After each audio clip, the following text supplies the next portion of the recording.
तो income tax में salary chapter में टॉपिक है हमारा हाउस रेंट अलाउंस। आज मैं हाउस रेंट अलाउंस के इस टॉपिक को आपके साथ डिस्कस करूंगा जो सैलरी चैप्टर में कवर है। हाउस रेंट अलाउंस जो है वो सेक्शन 10 क्लोज 13A में आता है। अगर कोई एम्प्लॉयर अपने एम्प्लॉय को हाउस रेंट अलाउंस देता है, अलाउंस एक फ़िक्स अमाउंट होता है जो मंथली बेसिस पे पे किया जाता है एम्प्लॉयर द्वारा अपने एम्प्लॉय को। और ये जो हाउस रेंट अलाउंस होता है ये किस लिए होता है? ये होता है for the payment of rent for residence, यानी एम्प्लॉय का जो रेजिडेंस है उसके रेंट की पेमेंट के लिए एम्प्लॉय को देता है HRA, house rent allowance. House rent allowance जो है ये पार्टली एग्जम्प्ट होता है, मतलब कुछ अमाउंट एग्जम्प्ट होता है वो हमें निकालना होता है। कैसे निकलता है आगे बताऊंगा मैं आपको।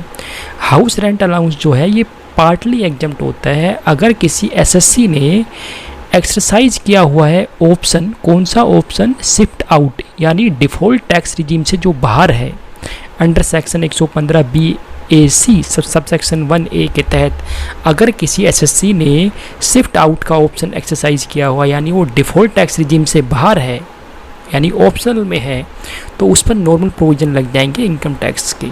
तो ऐसे केस में उस एसएससी को जो HRA मिलेगा वो एग्जम्प्ट हो जाएगा, यानी पार्टली एग्जम्प्ट है, वो अमाउंट हमें निकालना होता है। It is not available in default under the default tax regime under section 115BAC, यानी HRA की एग्जम्पशन जो है वो अवेलेबल नहीं होगी अगर कोई एसएससी ने डिफ़ॉल्ट टैक्स रिजीम में कवर है, यानी कोई डिफ़ॉल्ट टैक्स रिजीम जो है 115BAC की उसमें कवर है तो ये अवेलेबल नहीं होगा। लेकिन अगर डिफ़ॉल्ट टैक्स रिजीम से बाहर है, वो शिफ्ट आउट किया हुआ है, तो ही उसको एग्जम्पशन मिलेगी, यानी HRA की पार्टली एग्जम्प्ट तभी मिल पाएगी अगर वो डिफ़ॉल्ट टैक्स रिजीम से बाहर है। तो कितना पोर्शन एग्जम्प्ट होगा वो हम देखते हैं, वो हम कैलकुलेट करते हैं। तो बताया list of the following is exempt, इन तीनों में जो सबसे कम होगा वो एग्जम्प्ट हो जाएगा। सबसे पहले house rent allowance actually received, actual में कितना रिसीव हुआ for the relevant period. Relevant period का मतलब होता है जिस पर्टिकुलर पीरियड के लिए अकोमोडेशन उसने ऑक्यूपाई किया हुआ है उस पीरियड को ही कंसिडर करते हैं हम। तो सबसे पहला एक्चुअल में कितना HRA रिसीव होता है। दूसरा rent paid minus 10% of salary, मतलब excess of rent paid over 10% of salary, यानी 10% सैलरी के ऊपर कितना रेंट पे करता है एसएससी वो आ जाएगा। फिर थर्ड पॉइंट है 50% of salary for the relevant period in case of metro cities, अगर वो मेट्रो सिटी में रहता है यानी दिल्ली, कोलकाता या मुंबई, चेन्नई, इनमें अगर रहता है तो 50% ऑफ सैलरी लिया जाएगा। अदर सिटीज़ है तो 40% हो जाएगा।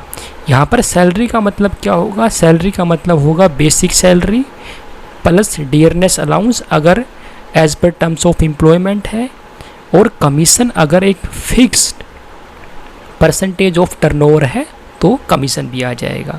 तो सैलरी का मतलब एक हाउस रेंट अलाउंस निकालने के लिए हाउस रेंट अलाउंस का एग्जम्प्ट पोर्शन, यानी कितना पोर्शन उसका एग्जम्प्ट होता है उसको निकालने के लिए यहाँ पर सैलरी मतलब basic salary plus dearness allowance अगर वो as per terms of employment है, और कमीशन तभी आएगा जब वो एक फिक्स परसेंटेज है टर्नओवर का। रिलेवेंट पीरियड का मतलब होता है वो पीरियड जिसके लिए अकोमोडेशन जो है वो ऑक्यूपाई किया था एसएससी ने during the previous year. Exemption ये अवेलेबल नहीं होगी अगर एसएससी जो है अपने खुद के घर में रहता है, खुद के हाउस में रहता है, तो ये एग्जम्पशन उसको अवेलेबल नहीं है, यानी ये रेंट पे करने के लिए मिलती है। तो एक एग्जाम्पल के माध्यम से इसको समझते हैं। Compute the exempt amount of HRA, HRA का एग्जम्प्ट अमाउंट निकालना है, कितना एग्जम्प्ट होता है। मिस्टर राजकुमार हूँ रेसाइड्स इन कानपुर, वो कानपुर में रहते हैं। कानपुर नॉर्मली सिटी है, ये मेट्रो सिटी तो है नहीं, ये अदर सिटीज़ में है। फ्रॉम द फॉलोइंग इन्फॉर्मेशन, यहाँ पर सैलरी मिस्टर राजकुमार को मिलती है 40,000 पर मंथ, उनको DNS अलाउंस मिलता है 5,000 पर मंथ, कमीशन दिया है 45,000 पर एनम। देखो यहाँ पर कमीशन जो है, अगर ये टर्नओवर का फिक्स परसेंटेज होता तो हम सैलरी में कंसिडर करते इसको, लेकिन यहाँ पर नॉर्मल कमीशन है तो इसको हम कंसिडर नहीं करेंगे। फिर बोला हाउस रेंट अलाउंस कितना मिलता है, 15,000 पर मंथ। एज्यूम करते हैं कि मिस्टर राजकुमार ने रेंट पे किया है 15,000 per month. Mister Rajkumar has exercise the option of shifting out of default tax regime, यानी मिस्टर राजकुमार ने डिफ़ॉल्ट टैक्स रिजीम से बाहर का ऑप्शन चूज कर रखा है, यानी वो डिफ़ॉल्ट टैक्स रिजीम में कवर नहीं होते, तो इनको एग्जम्पशन मिलेगी। कितनी मिलेगी वो हमें कैलकुलेट करनी है।